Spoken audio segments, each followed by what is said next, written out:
இனிய தோழர்களே தோழியரே, நான் உங்கள் சிப்லாலேருந்து பேசுகிறேங்க. இன்றைக்கி நம்ம அழகான புது மாடலில் ஒரு பஃப் ஸ்லீவ் பார்ப்போம். அதுக்காக பேப்பரில் நான் கையோட அளவை கட் பண்ணி வச்சுருக்கேன். கூடுதலாக 1 இன்ச்சு எக்ஸ்ட்ராவாக கட் பண்ணிக்கோங்க. இப்போ அதில் நம்ம இந்த படத்தில் காமிச்சிருக்கிற மாதிரியே பண்ணுங்கள். பாதி அளவு, அந்த மடிப்பில் பாதி அளவில் ஒரு சின்னதாக வளைவு கொடுத்து அதை ஒரு கட் பண்ணி எடுத்து வச்சுட்டு, அதுக்கப்புறம் அந்த வளைவுலையே நடு பாகத்தை மேல் நோக்கி போகிற மாதிரி 5 அல்லது 6 கட்டு நேராக கொடுங்க.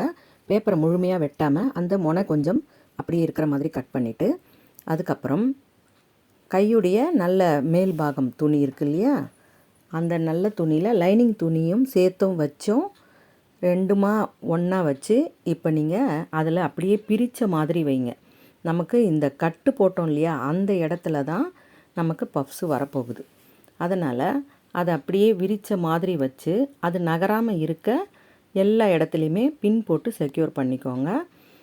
அதுக்கப்புறம் நம்ம ஒரு சின்ன பீஸ் ஒன்று வெட்டினோம் இல்லையா, அதுவும் நமக்கு அது கையோடு சேர்ந்த பீஸ் தான்.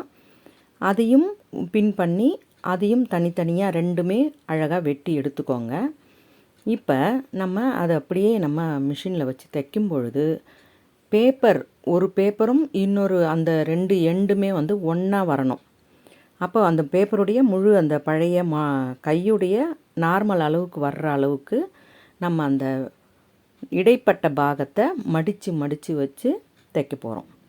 இப்போ அந்த மாதிரி தைச்சிட்டு அந்த ஓரம் எல்லாமே தைச்சி முடித்த பிறகு நம்ம வெட்டி வச்ச இந்த தனி கிளாத் இருக்கு இல்லையா, அதை அந்த ஷேப் மாறாமல் அது மேலேயே வச்சு நம்ம அப்படியே மடக்கி தையல் போட்டுட்டு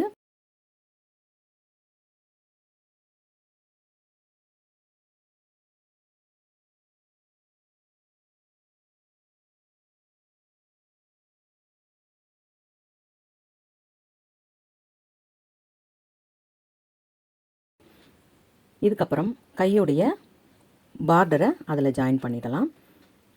பண்ணின பிறகு நம்ம அந்த மடிப்பு கொடுத்தோம் இல்லையா, அந்த எட்ஜில் ஒரு மணிகளை வச்சு தைச்சிடலாம்.